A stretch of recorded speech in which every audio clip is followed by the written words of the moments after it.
আমাদের তো মদের দোকান চালানোই মুশকিল হয়ে গেছে। বলেন কি? মদ খাবার জন্য কোনো মাতাল পাওয়া যাচ্ছে না, ওরা সব ধর্মঘট করে বসে আছে। আমি বিশ্বাস করি না। বাবার কানে শুনিনি যে মাতাটা ধর্মঘট করেছে। আমি আদেশ করছি আপনাদেরকে, अरे कहना क्या चाहते हो? আমাদের ডিপার্টমেন্টের সব থেকে বড় মাতালকে এখানে ডেকে নিয়ে আসো। अच्छा আমাদের দেশের সব মাতালরা ধর্মঘট করেছে, জানিস স্যার? বুঝো না এই ব্যাপারটা? এইসব মাতালদের বুঝানোর আগে আমাকে আগে লস চুল্লু খাওয়াতে হবে,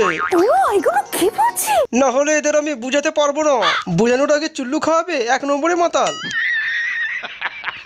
যাই একটা ডাক্তার ডেকে নিয়ে আসি। ডাক্তার লাগবে না মেসে মশাই, ওকে 1 গ্লাস চুল্লু দিয়ে দিন, ভালো হয়ে যাবে।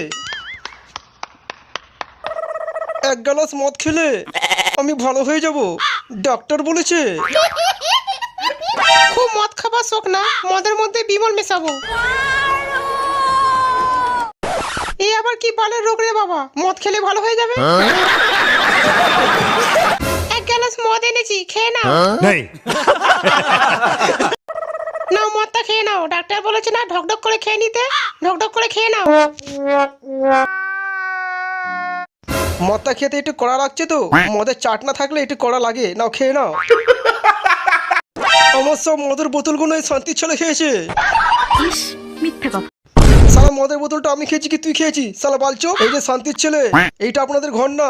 আচ্ছা, যে মদ খাওয়া নিয়ে এত ঝগড়া করছো, দারুণ লজ্জার ব্যাপার। আপনার যা বলার আপনি সিটে বসে বলুন। বসুন বলছি। এইটাও সম্ভব? স্যার আপনি বিশ্বাস করুন, এই সালে প্রসঞ্জিৎ মিথ্যে কথা বলছি, আমি ওর মদ খাইনি। কালকে আমি মদ আনছিলাম, ও আমার থেকে চুরি করে খেয়েছে স্যার। চুপ করুন আপনি।